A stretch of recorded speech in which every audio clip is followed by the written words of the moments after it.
বদ্দিমা, বদ্দিমা, পূবের পাহাড় থেকে ধোঁয়া বেরোচ্ছে, একটা অমঙ্গল হতে চলেছে। কি বলছিস কি তুই? ঠিক দেখেছিস? স্পষ্ট দেখেছি বদ্দিমা। আমি জারুল বনের পেছনে রাক্ষস রাক্ষস গন্ধ পেয়েছি। কি? আপনার দিব্যি বলছি বদ্দিমা। যা ভয় করেছিলাম তাই। ওরা এখন কিরণমালাকে খুঁজে খুঁজে বেড়াচ্ছে।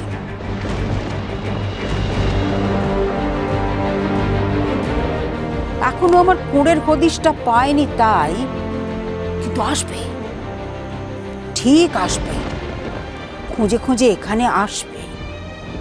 আসুক, আমিও বদ্যি বুড়ি। কিন্তু আমাকে যে ওই পুঁথির পাতা খুঁজে বার করতেই হবে। এখন না, এখন সকলে মিলে একটু ঘাপটি মেরে এখানে থাক।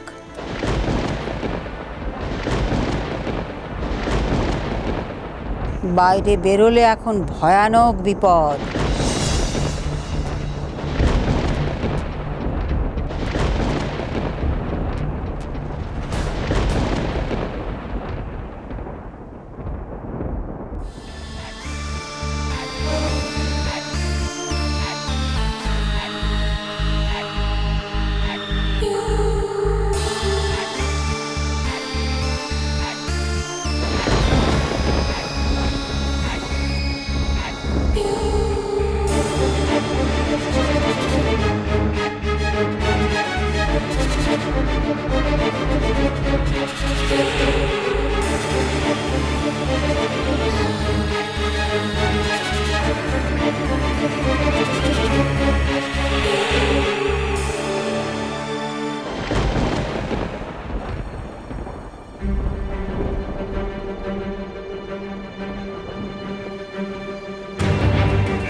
মহারাজ, অনুমতি দিন বিচার কার্য শুরু করি।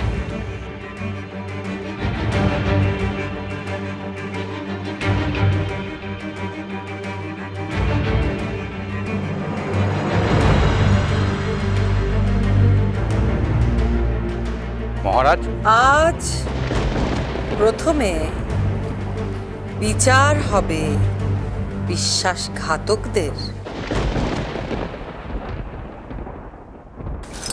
ওই দাসী আর ওই প্রহরী, এরা বিশ্বাসঘাতক। রাজকার্যে নিযুক্ত থেকেও মহারাজার সঙ্গে বিশ্বাসঘাতকতা করেছে। কারাগার থেকে বন্দীকে মুক্ত করেছে। এই রাজ্যে বিশ্বাসঘাতকদের একটাই শাস্তি, মৃত্যুদণ্ড।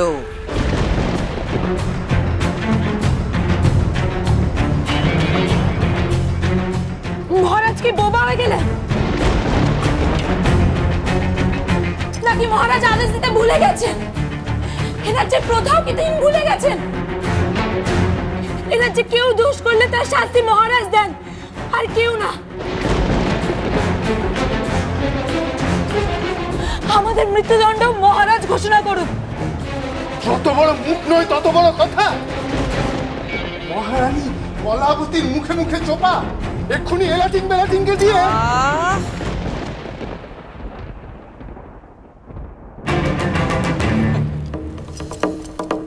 মঞ্জুরি দাসী, তোমার বুঝি মহারানীর ক্ষমতা নিয়ে সংশয় আছে? আছে। এত স্পর্ধা তোর? সত্যি কথা বলতে আমি ভয় পাই না।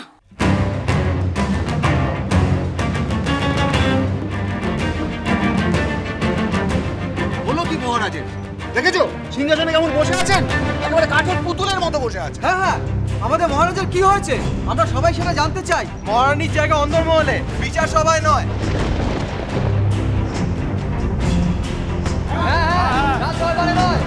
বিচারের ক্ষমতা খালি মহারাজের আছে, আর কারণ নয়।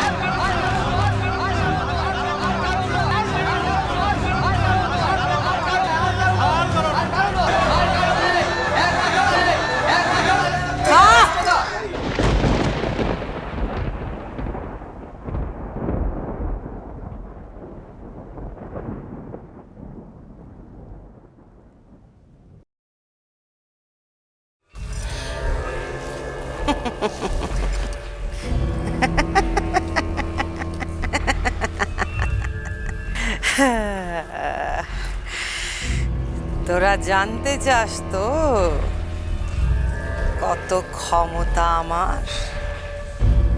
জানতে চাস তো আমি কে?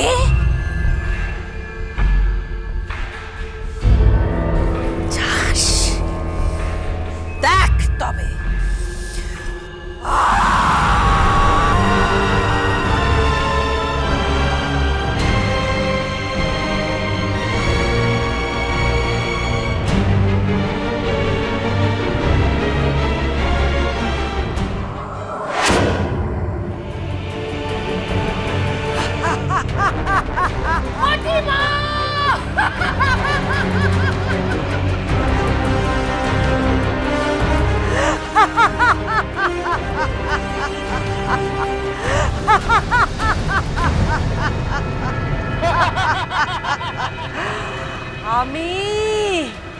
আমি রাক্ষস রানী কটকটি।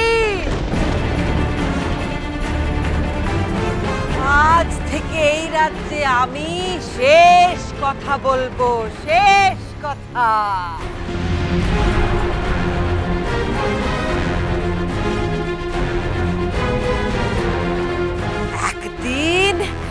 একদিন গোটা পৃথিবী শাসন করব আমি।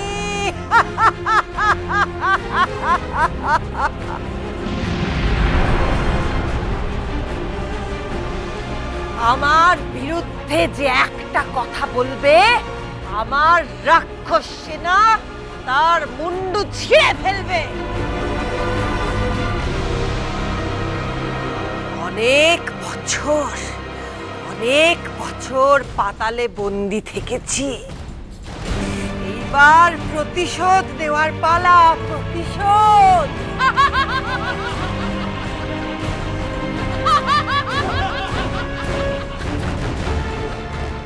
গোটা অচিনপুর ছেয়ে যাবে রাক্ষসে।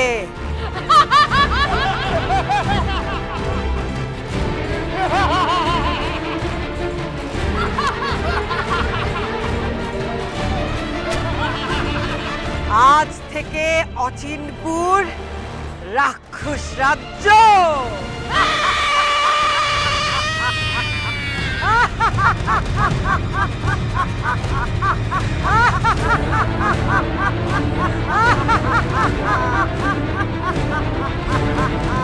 তুমিও বা কতদিন ধাইমা হয়ে থাকবে মা? বিটকেল, রাক্ষস সেনাপতির রূপ দেখাও, সবাইকে দেখাও।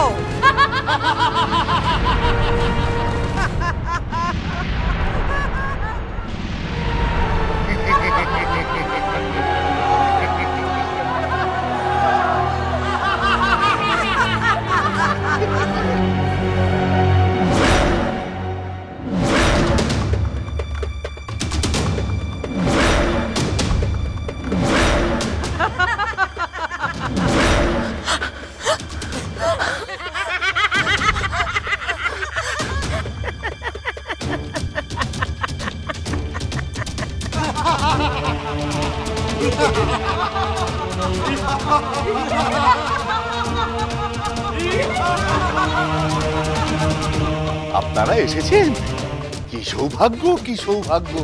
অচিনপুর ধন্য হয়ে গেল আজ। এই তো আমার রাজার মতো কথা। এসো আমার পাশে এসো। জয় মহারানী কটকটির জয়। জয় বেকটি মার জয়।